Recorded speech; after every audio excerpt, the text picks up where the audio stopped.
今日咧就同大家分享呢一款日本關西海參啦。咁你見到佢刺針咧唔算好明顯，同日本關東啊或者北海道嗰啲比咧都係爭啲短啲幼啲啦。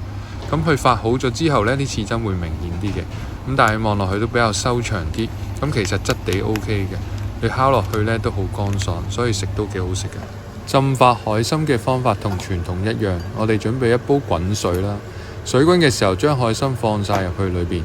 然之後等一陣間水再滾起啦，我哋就熄火，冚埋個蓋，等佢一個隔夜呢，我哋就可以噶啦。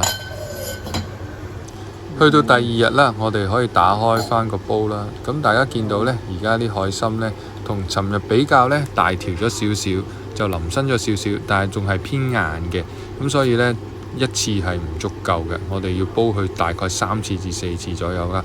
咁你拎上身呢，如果唔靚嘅海參呢，會有少少滑潺潺，同埋呢腍晒㗎啦，一次就。咁呢啲海參呢，就受得火，所以呢，屬於優質嘅海參嚟嘅。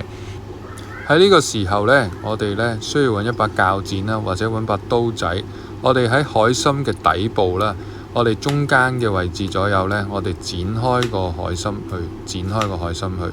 呢個方法呢，其實呢係希望呢，我哋再煲嘅時候呢，嗰啲水呢可以入到去海參嘅內壁，咁樣去發嘅時候呢，就會入邊同埋出邊都比較勻循啲噶啦。如是者呢，我哋需要煲佢3次4次左右啦。去到佢腍呢，我哋就挖晒裏邊啲內壁、裏邊嘅腸呢就可以噶啦。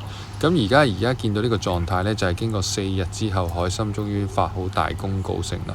你見到呢，海參除咗大條咗之後呢，佢啲刺針呢，比起乾貨嘅時候呢，都明顯咗唔少嘅。咁大家睇下海參嘅內壁呢，佢唔會話有出現呢腐爛嘅情況啦，所以係優質嘅海參嚟嘅。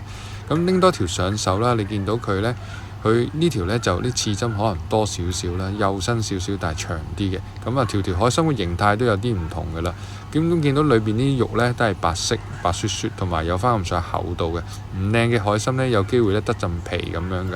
咁呢啲海參呢，一個人呢食一條呢，一餐已經好豐富噶啦。所以大家呢都可以慢慢試下，睇下點樣烹調啦。咁啊，揾自己喜歡嘅方法去做啦。咁我哋自己呢，就中意我嚟燜啦。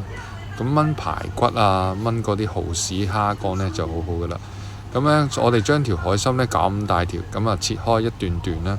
咁切開幾段呢，就根據你自己個人嘅喜好啦。咁我自己呢，通常一個咁長嘅海參呢，大概切5至6段左右。大家都可以清晰睇到啦，呢個海參嘅橫切面，啲肉都係白雪雪嘅，好靚仔，唔會有啲乜嘢腐爛嘅情況。最近天氣呢就比較熱啲，所以呢，我哋就將啲海參啦同埋排骨、粉絲加埋啲蔬菜一齊煮一煲呢。咁2個人食呢已經好豐富。大家如果對我哋嘅產品有興趣，歡迎去我哋嘅網站選購啦。呢啲係20至22條組1斤嘅海參嚟嘅。大家如果驚住唔識發嘅，我哋都可以幫你哋處理嘅。如果有咩疑問，可以電話或者 WhatsApp Signal 聯絡我哋啊。